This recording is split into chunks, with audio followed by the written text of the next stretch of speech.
Hai guys, di video kali ini saya akan update soal Bitcoin options yang bakal expired hari ini dan juga ada report indeks inflasi harga konsumen apakah bakal tinggi atau rendah. Kita akan lihat, ini akan muncul juga malam ini dan saya juga akan update soal harga Bitcoin dan beberapa altcoin. Nama saya Kelby dan saya menyajikan informasi seputar fundamental, technical, dan on-chain analysis. Tonton video ini sampai akhir agar informasi yang lengkap dan bermanfaat. Kita mulai dulu dengan time frame daily harga Bitcoin di mana masih berada di daerah ini ya teman-teman. Jadi belum ada pergerakan yang cukup signifikan. Masih beberapa hari terakhir ini kondisinya itu menurun dari 31.500-an sampai ke bottomnya tadi di 29.500-an. Oke, kalau kita lihat ini dia bounce dari 78,6-nya. Dari indikatornya sebenarnya masih ke atas ya teman-teman. Tapi kalau untuk DMI-nya itu sudah mengarah ke bawah. Kalau untuk time frame kecilnya bagaimana? 4 jam. Ada perlawanan dari sini 4 jam, tetapi indikatornya itu masih bearish. Oke, dan juga untuk 1 jamnya, kita lihat dia sudah breakdown dari ke bawah dari pola semacam descending triangle ini, kemudian sampai ke sini ada perlawanan, dan sekarang berusaha untuk naik lagi di atas 30.000. Oke. Untuk Bitcoin dominance ini dia 3 hari berturut-turut dia melemah. Jadi ini bagus untuk altcoin, beberapa altcoin, khususnya untuk Ethereum kita lihat ada pergerakan yang cukup baik, tetapi belum terlalu signifikan untuk Ethereum. Kalau dari indikator sebenarnya ini sudah mulai turun, dan jadi sudah mulai bearish, tetapi belum terkonfirmasi, dia masih harus menunggu batas daripada ininya. Kita lihat dari time frame yang lebih kecil, maka dia sekarang dia sempat membentuk garis trend line ini dan sekarang sudah breakdown, jadi sekarang sedang retest apakah bisa naik lagi ke atas. Kalau misalnya berhasil untuk turun, maka bagus untuk altcoin. Kita lihat perkembangan selanjutnya. Oke. Untuk Ethereum Bitcoin 3 hari berturut-turut dia menang lebih kuat daripada Bitcoin. Hanya saja belum terlalu tinggi kenaikannya, naik dari 0,058 sampai ke 0,059. Oke, baru sedikit saja kenaikannya, sekitar 2%. Kalau kita lihat di sini di indikatornya itu ada bullish divergence karena ketika harga turun itu RSI-nya itu meningkat dan MACD-nya itu juga sudah cross ke atas meskipun DMI-nya itu masih jauh di bawah. Oke, jadi semacam awal tanda bullish bahwa Ethereum kemungkinan dalam beberapa hari ke depan dia akan lebih menguat terhadap Bitcoin. Oke. Untuk ini bagaimana altcoin Doge, di mana dia sekarang masih berada di daerah bottom di sini, dekat sekali dengan bottom di sebelumnya yaitu di daerah 0,075 dolar. Dia bounce daripada level ininya 78,6 persis di sini. Jadi kalau misalnya Bitcoin dominance tersebut bisa turun, maka ini bagus juga untuk Dogecoin. Targetnya berapa? Targetnya itu bisa sampai ke daerah supply selanjutnya yaitu di daerah 0,082 dan di sini 0,088 itu adalah target dekatnya. Dari indikator juga sama seperti Ethereum, dia ada kenaikan RSI dan MACD-nya masih mengarah ke atas, jadi belum ada, tetapi belum terlalu terkonfirmasi apakah bisa ke harga yang lebih tinggi jauh dari itu. Karena di sini posisinya Bitcoin itu juga masih sangat sideways, berada di dalam rentang ini. Jadi hanya bisa mengikuti Bitcoin saja, belum bisa benar-benar ada alt season yang bisa bikin altcoin itu pump terus. Koin selanjutnya adalah Shiba Inu, di mana sama seperti Dogecoin juga dia bounce daripada 88,6 dan sedang berada di dasarnya ini, kemungkinan bisa terjadi apa yang dinamakan sebagai triple bottom di sini kalau misalnya dia berhasil menembus daerah 0,1245 dan 1302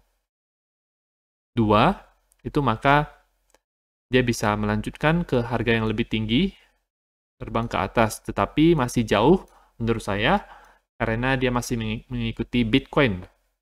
Indikatornya juga sama seperti Dogecoin, jadi kemungkinan mereka akan sama-sama saja pergerakan harganya ya teman-teman. Jadi menurut saya sama saja.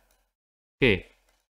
Dan untuk berita penting pada hari ini yaitu Bitcoin options itu akan expired hari ini, di mana kalau dari artikel berita ini diprediksi bahwa harga itu akan turun di bawah 30.000 ketika Bitcoin options tersebut itu expired ya. Oke, nilai daripada options ini 800 juta dolar. Oke, bull ini memegang terlalu banyak harapan, di mana mereka berpikir Bitcoin itu bakal ke harga 32.000. Ini sangat jauh dari sana, jadi Bitcoin sekarang 30.000, jauh ke 32.000, apalagi dengan kondisi sideways seperti ini, yang tidak jelas apakah dia mau naik atau turun. Belum ada tren naik atau turunnya. Dan ini sekarang berada di 30.000, jadi favor-nya lebih kepada ke bear. Oke. Kalau kita lihat untuk informasi-informasi pentingnya di sini, oke.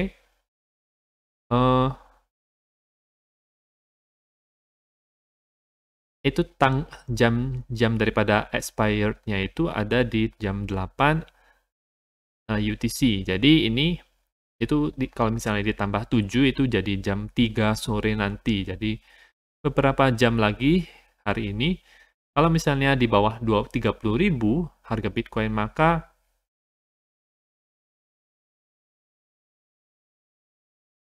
bear itu akan menang 140 juta dolar ya. Kalau misalnya di atas 30.000 dan di bawah 32.000, jadi di antara dua harga ini, maka seri.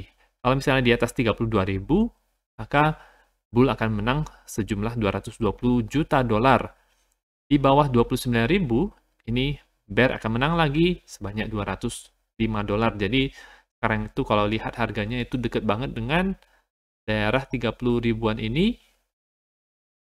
Jadi kemungkinan besar adalah hanya ada dua, yaitu dia di bawah 30.000 di sini atau di atas 30.000. Jadi dua kemungkinan ini adalah kemungkinan yang paling mungkin terjadi untuk harga Bitcoin nanti jam 3 sore nanti.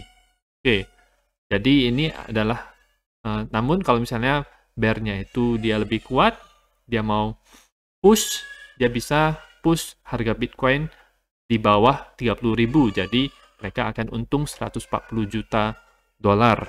Itu yang akan terjadi.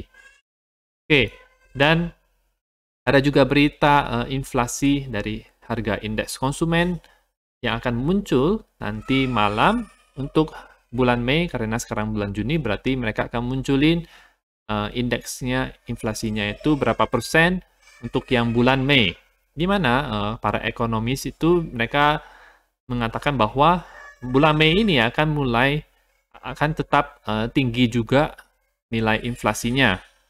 Dan jam report daripada CPI ini itu akan muncul jam 8.30 AM, yaitu kalau misalnya dikonversikan itu adalah jam 7.30 malam hari ini. Jadi kemungkinan ketika jam tersebut jam 7.30, maka harga Bitcoin itu akan cukup fluktuatif ketika melihat munculnya berita ini. Prediksinya itu adalah, kalau dari dengar rumornya yang beredar di Twitter itu sekitar 8,2%. Jadi cukup tinggi, tetapi mungkin tidak setinggi yang sebelumnya kalau tidak salah, tetapi tidak berbeda jauh. Untuk April ini 8,3%, jadi kalau misalnya Mei 8,2%, turun 0,1% saja, jadi tidak terlalu berbeda jauh, atau 8,4% menurut ekonomis Sarah House ini. Nah itu, kalau misalnya ada dari tweet dari Plancy ini yang bisa berikan kita gambaran kira-kira efek daripada berita inflasi ini apa.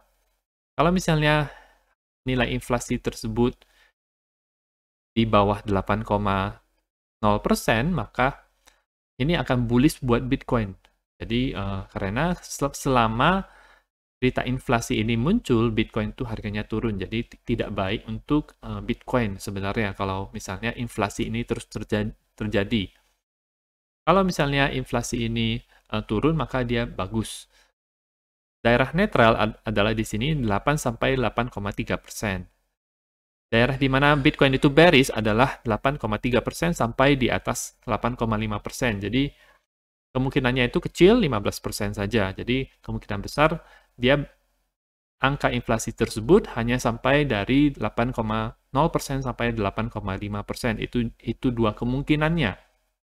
Jadi netral atau bearish saja, dan tidak terlalu, menurut saya tidak terlalu efek ke harga Bitcoin, tetapi yang akan memberikan efek besar kepada Bitcoin adalah para whale yang sekarang sedang trading, beli di bawah, kemudian mereka pump, ketika di atas mereka jual, dan seterusnya. Itu yang mereka lakukan terus untuk menambahkan Bitcoin mereka atau menambahkan USD mereka dan selanjutnya. Ya, jadi itu adalah informasi untuk hari ini. Semoga dua event ini teman-teman bisa mengerti dengan benar, dengan baik, dan semoga informasi yang ini bermanfaat. Tetap dukung channel saya dengan mengklik like dan subscribe, dan nantikan video saya selanjutnya.